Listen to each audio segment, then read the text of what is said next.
Thanks for tuning in. Welcome to Arirang News Break on this Friday, May 13th. I'm Han Da-eun in Seoul. President Park Geun-hye will meet with the new floor leaders of Korea's three main political parties this afternoon in a renewed attempt to seek legislative cooperation from the incoming 20th National Assembly. All eyes are on whether the big meeting will bring some tangible results. Political correspondent Kim Young-gil starts us off. President Park Geun-hye hopes the occasion will offer an opportunity for the government and the parties to expand communication and prioritize the will of the people. Topping the agenda will be a discussion on how to stabilize the people's livelihoods and revitalize the economy. The current stalemate in inter-Korean relations and North Korea's nuclear program will likely be dealt with, as well as how to deepen government-legislature cooperation on state affairs.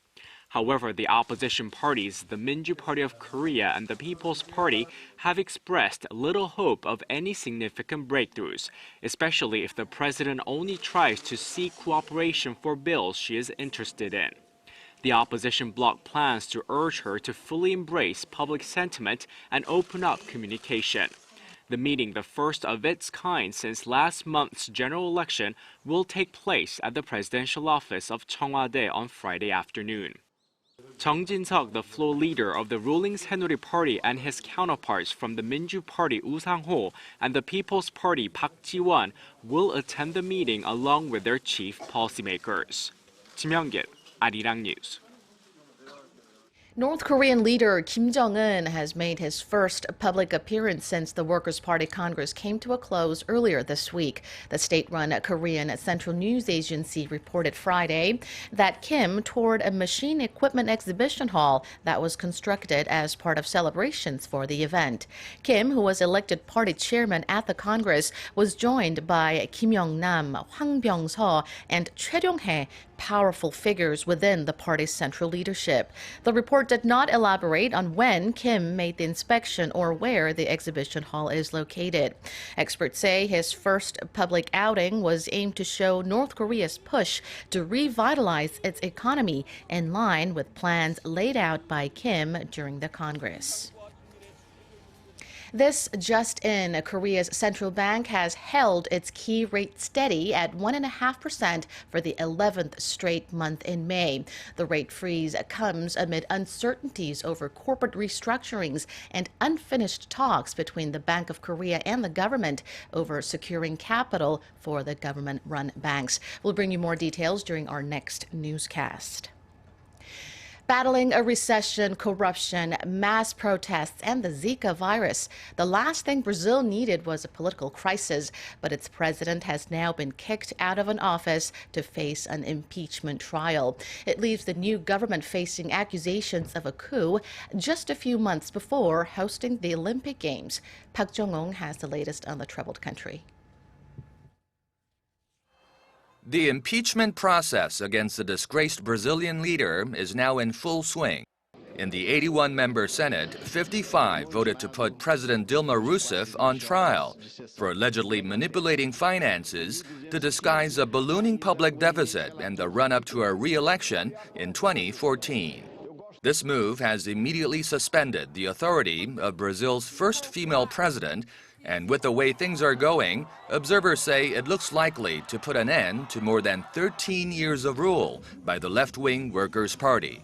From now on, a special committee will have in-depth meetings and debates and put the matter to a plenary vote. When two-thirds vote in favor, the impeachment will become final. Although the process can last up to 180 days, the Senate says it will try to wrap it up by September. Observers say things couldn't be any worse for the country preparing to host the Rio Olympics in August, especially with the Zika virus still a cause of concern. Rousseff has promised to fight her impeachment by all legal means, saying it was a, quote, coup and a farce, denying she had committed any crimes. Vice President Michel Temer is now the acting head of state and has already named a cabinet. Park Jong-hong, Arirang News.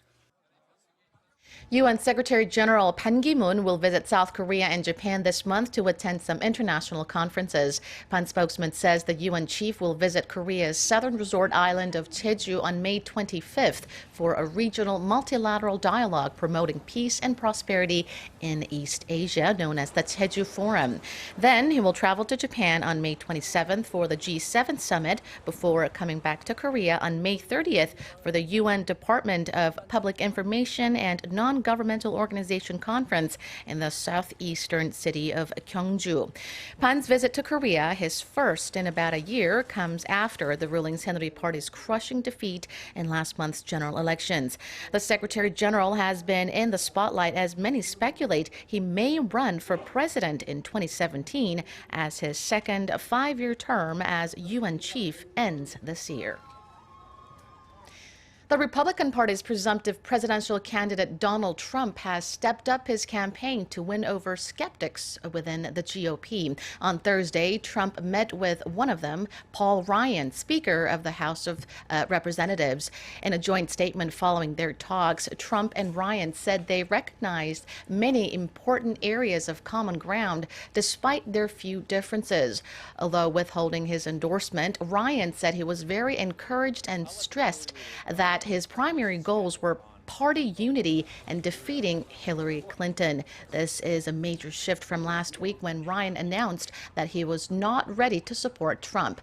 Despite his controversial statements and stances, Trump is the last man standing on the Republican side, earning more votes than any other GOP candidate in history.